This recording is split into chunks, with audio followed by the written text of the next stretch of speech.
Eh, bueno, obviamente, ¿verdad? En estos días hemos comenzado eso que se conoce como la semana de la crucifixión y la resurrección de nuestro Señor.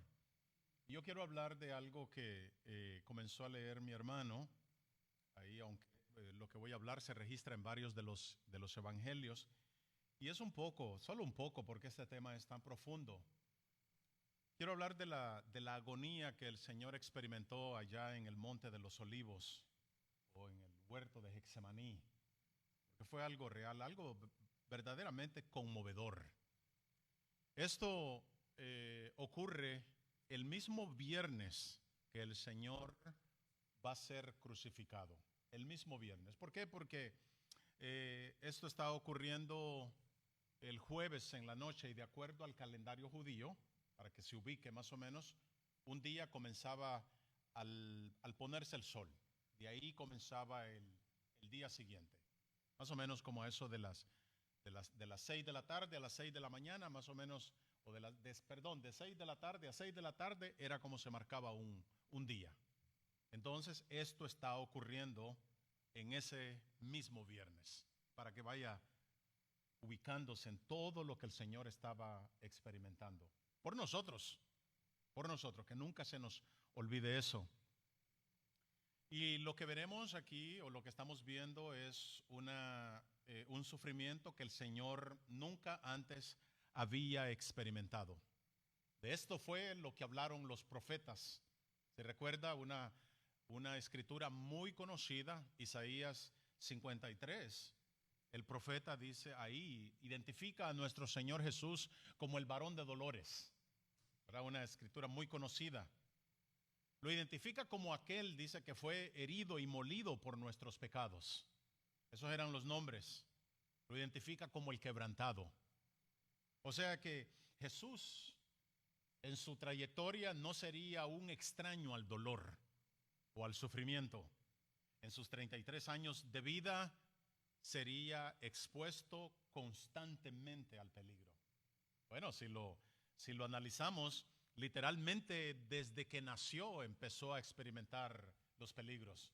Si nos recordamos, la palabra nos dice que sus padres tuvieron que huir con él a Egipto porque Herodes lo quería matar, quería detener su obra. Y algo maravilloso de nuestro Señor Jesús es de que no solamente experimentaba los estragos en su misma vida, el rechazo y todo eso, pero también experimentaba los estragos de las otras personas que eran causados por el pecado. En otras palabras, los estragos que había venido a hacer el pecado a su creación, especialmente aquellos que fueron hechos a imagen suya, los humanos, nosotros. Porque lo vimos, ¿verdad? Ya ahora que hemos estado estudiando Juan, lo vimos como aquellas personas estaban llorando porque estaban experimentando en Lázaro lo que el Señor dijo, que la paga del pecado es muerte. Y eso era lo que había ocurrido con Lázaro. También nos dice la palabra que el Señor lloró allá también cuando llegó a Jerusalén. ¿Por qué? Por su rebeldía, por lo que iban a sufrir. No solamente por lo que venía de los romanos, sino por lo que él también sabía que les esperaba, la condena eterna por no haber creído en él. La palabra nos dice que el Señor no se goza del castigo, ¿verdad que no? No, no, él se duele del dolor. Y eso era parte de todo lo que él estaba experimentando. Quiere decir entonces que Jesús no solamente experimenta su propio dolor, sino también la tristeza y el daño que acompañan a este mundo caído. Él lo siente en su ser. Claro, sabemos, ¿verdad?, que un día cuando Él establezca su reino, la promesa es de que todo eso se va a detener. No más llanto, no más dolor, no más separación, en fin, no más muerte. Claro, eso es hasta cuando Él establezca su reino y es lo que anhelamos, ¿verdad que sí? Si ya tienen su Biblia, vamos a leer algunos versículos ahí del versículo 32 al 41. Él viene acompañado con sus discípulos y dice, vinieron pues a un lugar que se llama Getsemaní y dijo a sus discípulos, Sentaos aquí entre tanto que yo oro. Y tomó consigo a Pedro, Jacob y a Juan, y comenzó a entristecerse o a afligirse y a angustiarse, dice la palabra. Y les dijo: mi alma está muy triste hasta la muerte, quedaos aquí y velad. Yéndose un poco adelante, se postró en tierra y oró que si fuese posible, pasase de él aquella hora. Y decía: Abba, Padre, todas las cosas son posibles para ti. Aparta de mí esta copa, mas no lo que yo quiero, sino lo que tú. Vino luego y los halló durmiendo, y dijo a Pedro: Simón, ¿duermes?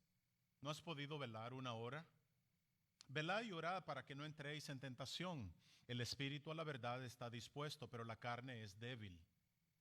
Otra vez fue y oró diciendo las mismas palabras.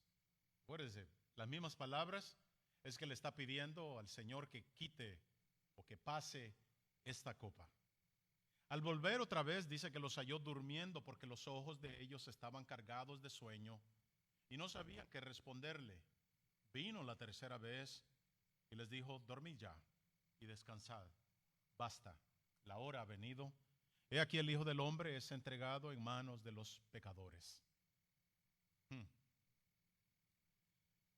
Obviamente, ¿verdad que nosotros no podemos sentir nuestro propio, o mejor dicho, lo único que nosotros podemos sentir es nuestro propio dolor y todo el dolor que esté relacionado con nuestras personas, hablando ya sea familiares o etcétera. Es hasta ahí donde nosotros podemos experimentar, muy obvio, pero no el Señor Jesús.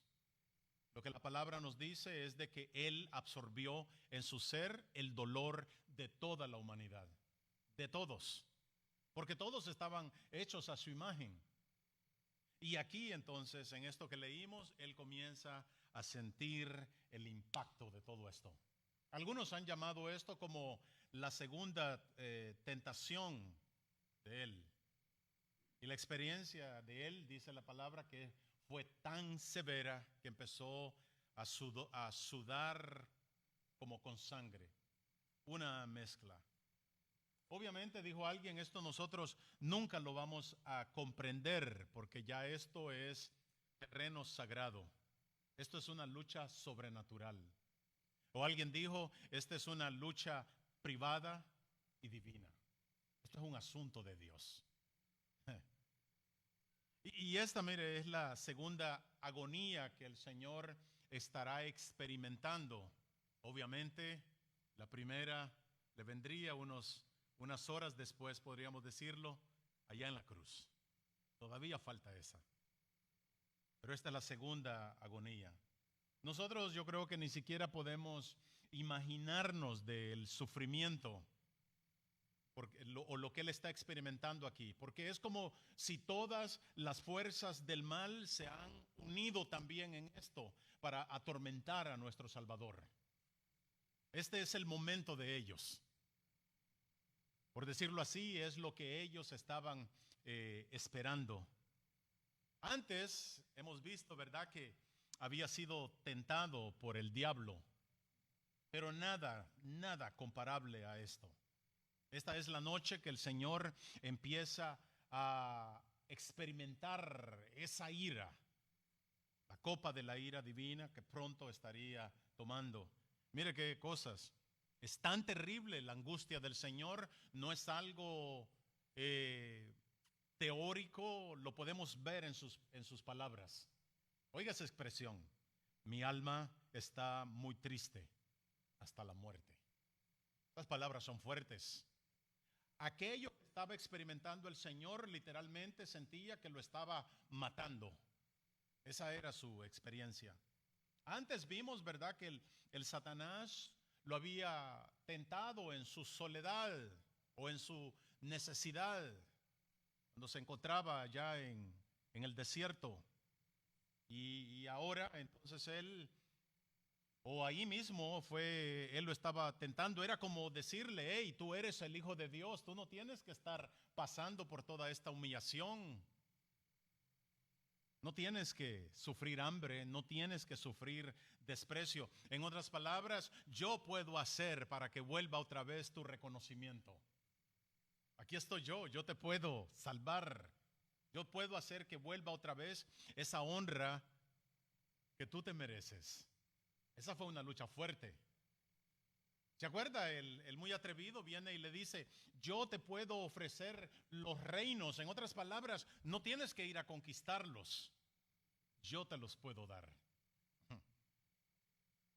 El diablo entonces ¿qué era lo que estaba haciendo? Tratando de desviar a nuestro Señor de la cruz. Ese era el enfoque. Y le está diciendo literalmente, doblégate ante mí y yo voy a evitar toda esa humillación. Otra tentación, ¿verdad? De él fue muy sutil. ¿Se acuerda cuando vino el Satanás y usó ni más ni menos, podríamos decirlo de esta manera, a su mano derecha, al mismo Pedro? Y también lo estaba tratando de detener que llegara a la cruz. Muy sutil. Así es el enemigo. Y aquí entonces en Getsemaní, el Satanás aparece de nuevo. ¿Cómo lo sabemos? El escritor en Lucas, en el capítulo 22, hablando el Señor Jesús, dijo que esta era la hora de la potestad de las tinieblas. En otras palabras, está confirmando que era el mismo diablo que se había hecho presente en este momento. No se le olvide, mis hermanos, vaya en todo esto que estoy hablando, que estamos hablando, o lo que nos presenta la palabra, no se le olvide envolverse usted, porque todo esto fue por usted, fue por mí, por aquellos que crean en Él. Es decir, que este es el momento específico que tenía Satanás. Esa es la luz verde que Dios le había dado para que actuara. Debemos de entender que la esperanza del diablo es que le dijera al Padre, Padre, esto es demasiado, no lo puedo hacer. Eso era lo que él buscaba. El punto es que esto es una tremenda batalla. No la podemos imaginar, nunca la vamos a tener. Posiblemente para nosotros creo que no se ve como mucho por el hecho de que no se nos dan todos los detalles de lo que estuviera ocurriendo, por decirlo así, en el mundo invisible. Todo lo que nosotros vemos aquí es como un resumen de todo lo que pasó. No hay detalles. El Señor se los guardó. Pero tuvo que haber sido algo terrible. Ven el versículo 32. Dice que vinieron, o sea, llegaron a ese lugar. Estamos hablando ya de los 11, ¿verdad? Porque hemos visto que ya el Satanás literalmente había entrado en Judas. Ahora Judas andaba haciendo los arreglos para el arresto del Señor.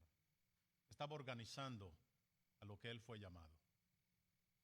Getsemaní dice que era un jardín que estaba establecido fuera del muro de la ciudad que estaba tan abarrotada. Era como un lugar privado donde el Señor se apartaba con los discípulos. Posiblemente era de alguien, de un creyente del Señor Jesús, que se lo cedía cada vez que él lo necesitaba. Obviamente Judas sabía de este lugar, ¿verdad? Porque hemos visto que era un lugar donde el Señor acostumbraba, se apartaba con los discípulos. Cuando llegaron, mire, vaya imaginándose la historia, lo que está ocurriendo. Cuando llegaron, dice, les dijo que se sentaran y lo esperaran mientras él iba a orar. Tomó consigo a sus tres, su grupo cercano, ¿verdad? Podríamos decirlo de esa manera, a Pedro, Jacob y a Juan.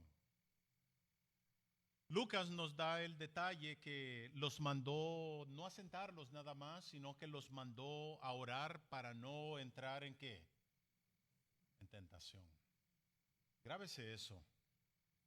¿Por qué? Porque el Señor ya acababa de advertirles de que corrían peligro de escandalizarse y de negar al Señor.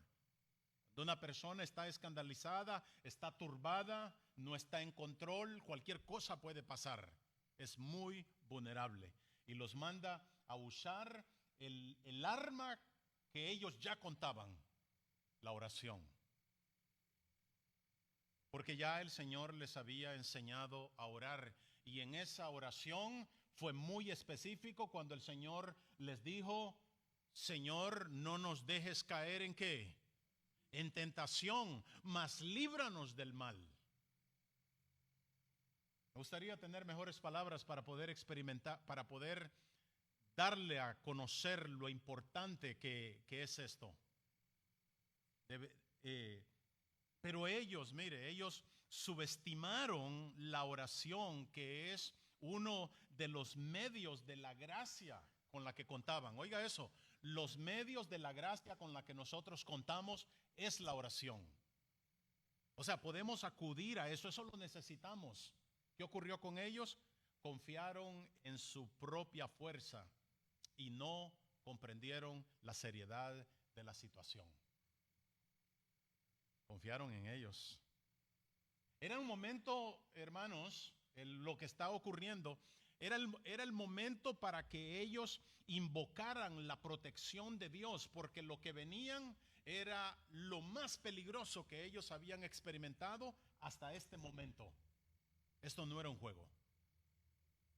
Señor no está diciéndoles que oren como de la manera como nosotros a veces decimos, ¿verdad? Sí, hay que orar. No, esto es una orden, esto es un mandato. Claro, ellos no lo comprendieron. Me atrevo a decir que nosotros todavía no hemos comprendido la seriedad de lo que es la oración o la necesidad de la oración. Eso no se necesita un gran teólogo para saberlo, si no mira a su alrededor. Como dijimos, esta es una aflicción que va más allá de nuestra comprensión. Y Jesús se lleva, mire, en lo que Él va a experimentar, se lleva, por decir así, a los líderes de la manada, del grupo. En la escuela de mi niña dicen the leader of the pack. Estos son los líderes, los que pueden influenciar a los demás. Recordamos, ¿verdad? Mire, el Señor es tan sabio. Mira quién se lleva a Jacobo y a Juan. ¿Se acuerdan de Jacobo y Juan? Ellos vinieron y trajeron a mami para presentarse delante del Señor y decirle que se querían sentar a cada lado del Señor, ni más ni menos que al lado derecho y al lado izquierdo del Señor. Y también está el líder Pedro. Ese nadie necesitaba mandarlo, ¿verdad? Sino que él se presentaba. Y ellos eran los más influyentes y los lleva porque el Señor les quiere o quiere que aprendan una lección, pero no solamente que la lección se quede con ellos, sino para que se la enseñen al resto. Y bueno, nosotros, ¿cuál es una de las lecciones? Es no pensar que ellos podían vencer la tentación o el mal por sus propias fuerzas. Esa era una de las principales. Y la cosa es que, mire, no van a aprender eso. Todavía no lo van a aprender, sino que van a aprender como desafortunadamente nosotros aprendemos, por medio de nuestros fracasos. Esos son los que nos dejan marcados. Porque con esta experiencia de estos hombres o de estos discípulos, lo que va a resaltar en ellos es precisamente su debilidad, los puntos débiles. Por eso que el Señor los escogió también para este momento. ¿Cuáles eran ellos? Los puntos débiles. Estos son los hombres que según ellos ya estaban listos y se merecían esos lugares prominentes con el Señor. Ya estamos listos. A la derecha y a la izquierda. Porque si recordamos con Pedro, ¿qué fue lo que ocurrió con él? Se sintió el más fuerte que todos. Y dijo, aunque todos se escandalicen, yo no. Aunque todos se aparten de ti, Señor, yo no. ¿Qué estaba ocurriendo? Confiando en sus propias fuerzas. Ahora, una de las realidades de verdad es que todos subestimamos la importancia de la oración. Como dije, en teoría sabemos que es importante y nos llenamos, ¿verdad?, la boca diciendo que lo es. Hay que orar. No, y a veces hasta nos ponemos bien serios, ¿verdad? Tienes que orar. Pero no en la práctica. En la práctica todavía desafortunadamente no hemos llegado a ese convencimiento. Y esto es lo que me impacta a mí de todo esto, mis hermanos, de que si Cristo necesitó de la oración para vencer la tentación, Cristo, nosotros entonces tendríamos que orar más que Él, ¿verdad que sí? Por eso me gusta que el apóstol Pablo había llegado a esta conclusión. Él no encontró otras palabras que decir, tenemos que orar sin cesar. Como queriendo decir, tenemos que aprovechar cualquier momento para nosotros orar, porque es una necesidad, lo necesitamos. Y eso es lo que está diciendo el Señor. Es impresionante, mire, de que en el verso 33 dice que mientras iba con ellos, dejó a los 8 por allá, iba con ellos. Y cuando iba para allá, dice que él comenzó a afligirse y angustiarse.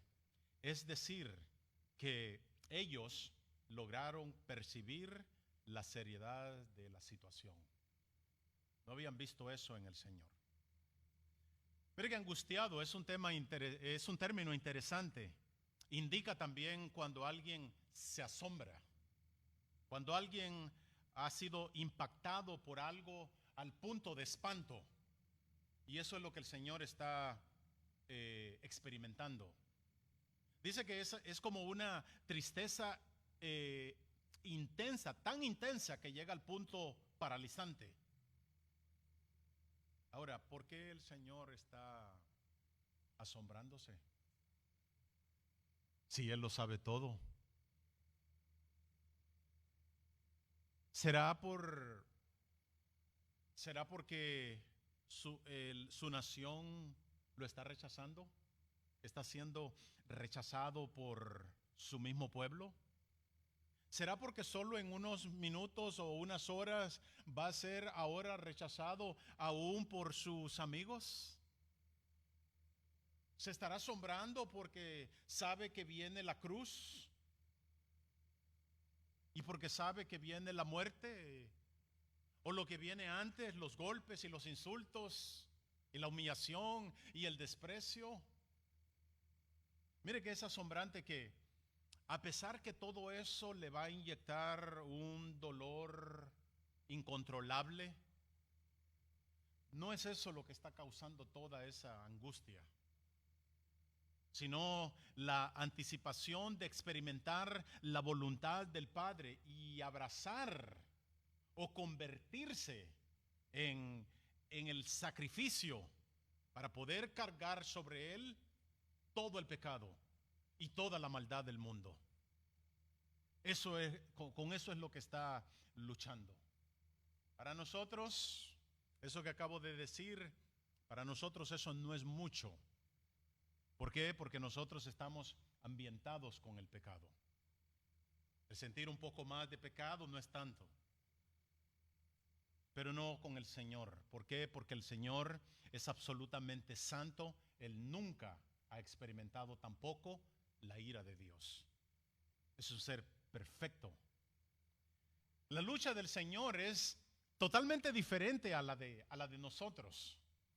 Porque el Señor es 100% puro. El Señor es 100% santo. El Señor es 100% Dios. Pero también es 100% hombre. Pero el hecho de que Él sea 100% hombre no quiere decir que tenía tendencia al pecado. No, aún como hombre, Él también seguía siendo santo. Oiga cómo lo pone un teólogo, lo explica de esta manera. Él dice, aunque el Señor como hombre podía ser tentado, no podía caer en la tentación, porque a Él no le afectaban como a nosotros los deseos de la carne, los deseos de los ojos y la vanagloria de la vida. Es decir, que en nuestra naturaleza el poder del mal o del pecado es tan fuerte que luchamos simplemente por mantenerlo alejado. O por querer hacer lo santo, dice este escritor. Pero no con Jesús. La lucha de Él fue porque su naturaleza era absolutamente santa y perfecta. y estaba en completa obediencia con el Padre. Es decir, que la santidad es lo único que poseía el Señor.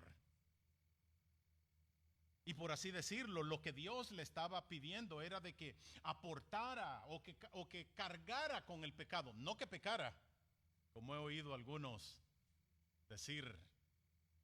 No, el Señor no pecó, sino que cargara con ese pecado y que recibiera la ira de Dios o el castigo divino por pecados que Él no cometió. ¿Qué es lo que está diciendo este escritor? Que la lucha del Señor era por su ser que era tan santo. Y la idea de que el pecado llegara a tocar su ser era lo que se volvía una tremenda angustia. Y el nivel de ira divina, en verdad, dijo un escritor, que es abrumador. Porque literalmente lo que estaba recibiendo sobre él eran eternidades de castigo. ¿Qué quiero decir con eso? Las eternidades por cada uno de los millones de personas que él salvó. Esas eternidades de castigo ahora entonces serían sobre él. Con razón, el versículo 14, él hizo esa expresión: mi alma está muy triste hasta la muerte. Mire que fue tan grande la angustia que Lucas nos da el detalle que dice que envió a un ángel para fortalecerle, porque aquello literalmente lo estaba matando.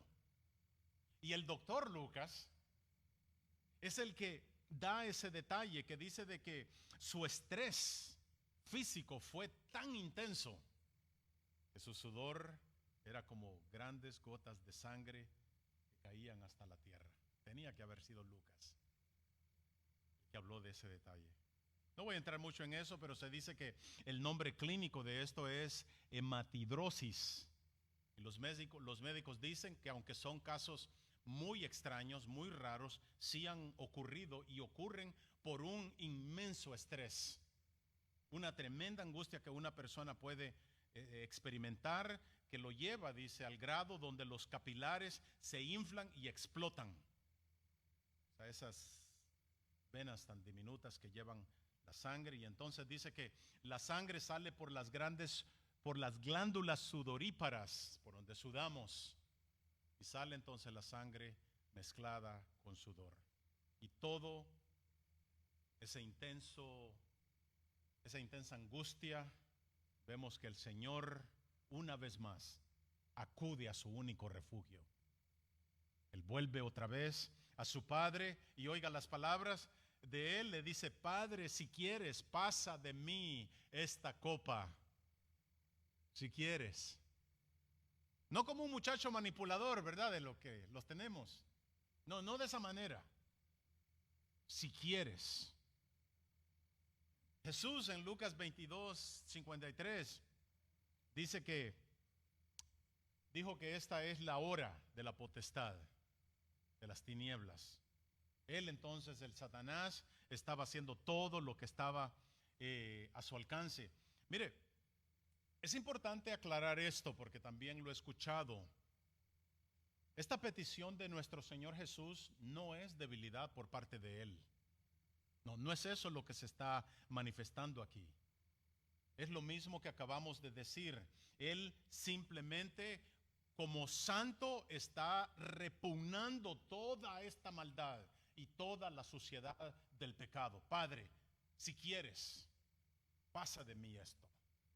Eso es lo que está. Y tiene que hacerlo, mis hermanos, porque esa es la reacción de un ser absolutamente santo. Oiga lo que dice Habacuc del Señor, allá en el capítulo 1, versículo 13. Muy limpio, dice, son tus ojos para ver el mal. Es decir, que él tiene razón de no querer tomar esta copa. Eso no va con su personalidad. Y en su súplica decía: Abba, Padre. Qué hermosa expresión, ¿verdad? Esa es una unión familiar y afectuosa. Esa es una relación cercana. Ningún judío se atrevía a llamarle a Dios así, de esa manera. Pero sí Él. Sí, el Señor. Y le dice, Padre, mire cómo le habla, todas las cosas son posibles para ti. O sea, yo entiendo que tú puedes hacer lo que tú quieras y cuando tú lo quieras, porque tú eres soberano. Pero damos gracias a Dios que el quitar la copa no se pudo. La petición del Señor en ese momento no se pudo. Porque si hubiera ocurrido, sabemos que nosotros estuviéramos en unos aprietos y bien grandes. El diablo hubiera ganado otra vez. ¿Dónde había ganado? Allá en el Edén. Ganó con Adán, pero no con el Señor. Y no es, mire, que el Señor no había entendido la petición del Señor Jesús. No es que el Padre no había entendido la petición de su Hijo. Él sabía exactamente lo que estaba pidiendo.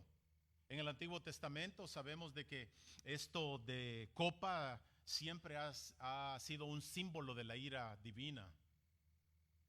Eso lo encontramos, pero no se la quitó por amor a nosotros, porque de tal manera amó Dios, y aquí está cumpliéndose.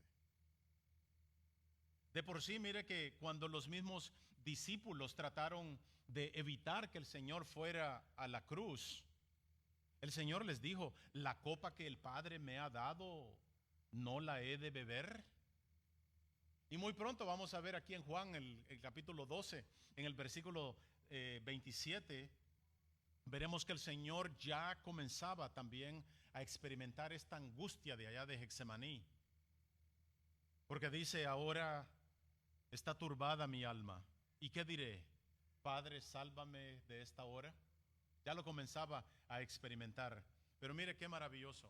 En medio de toda esta agonía, en medio de todo esto que está experimentando el Señor, sale aquella hermosa resolución triunfal, podríamos decir, de nuestro Señor Salvador. Cuando Él le dice, mas Padre, no lo que yo quiera, sino lo que tú quieras. Porque desde un principio vimos que el Señor siempre vino a hacer la voluntad de su Padre. A eso fue lo que Él vino. Ahora, algo importante de notar en todo esto, ya me voy acercando, es que mire, a pesar del gran sufrimiento que el Señor está experimentando, en medio de ese gran sufrimiento, vea que el Señor se enfoca en el bienestar de sus amigos. En medio de eso, Él viene a Pedro y le dice, Simón, ¿duermes?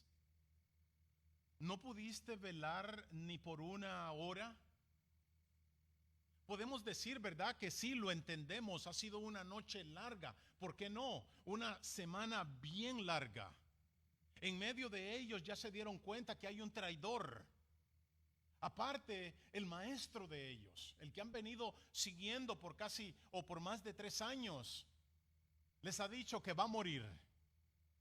Aparte todavía de eso, les dice que ellos lo van a negar. Lucas también nos da el detalle que la tristeza también los agobiaba y que por eso fueron a dormir. Sabemos eso también, ¿verdad?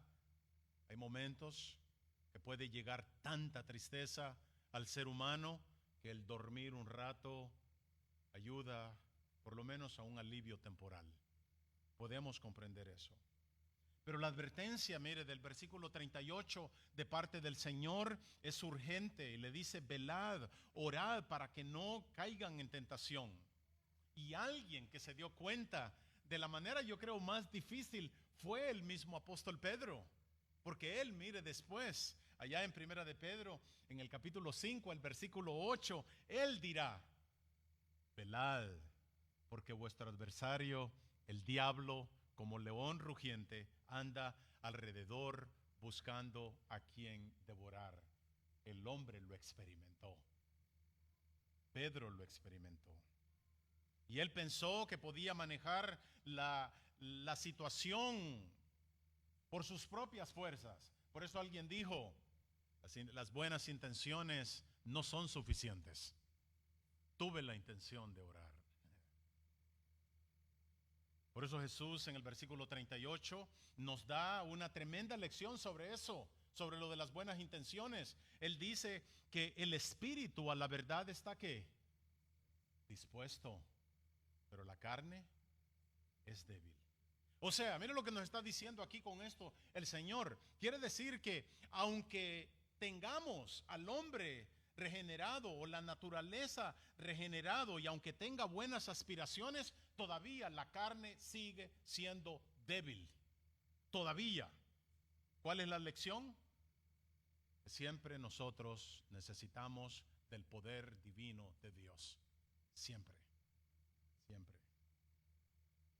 Lo impactante de todo esto es de que el Señor está orando, está pidiéndole al Padre y 3 veces hace una pausa. Está pidiendo por él porque lo necesita, pero hace una pausa para ir a ver a sus amigos porque se preocupa por la vulnerabilidad espiritual de ellos. Eso le preocupa. Eso nos dice, ¿verdad, mis hermanos? Que nunca el Señor estará demasiado ocupado para sus hijos. En cualquier momento, Él va a acudir a nuestra necesidad. Por último, vea el versículo 41. Me gusta eso. El Señor dice, basta, la hora ha venido.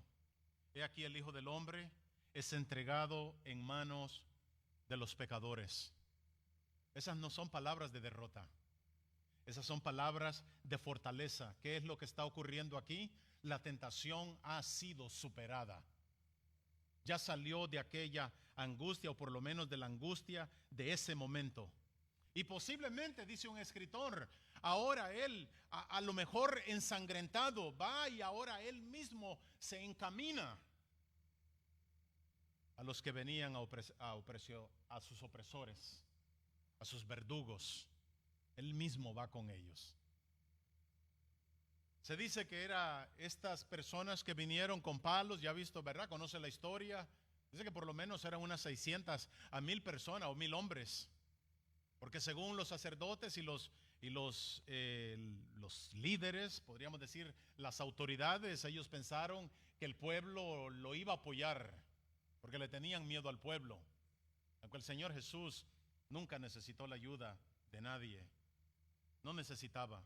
¿Por qué? Porque si usted lee en Juan capítulo 18, dice que cuando el Señor les preguntó a quién buscan, ellos le dijeron, buscamos a Jesús de Nazaret. El Señor viene y les dice, yo soy. Y tan pronto Él dice, yo soy, dice que todas aquellas personas cayeron al suelo. Esas fueron palabras triunfantes de parte de nuestro Señor Jesucristo. Yo soy. Y ante esa autoridad cayeron. Desafortunadamente, no fueron palabras triunfantes para los discípulos. Ellos no oraron. Ellos no lucharon. Y dice la palabra que salieron huyendo. Pero nuestro Señor ahora entonces enfrentará con valor la muerte por algo que dice Hebreos 5:7 y con eso los dejo. Oiga lo que dice el escritor.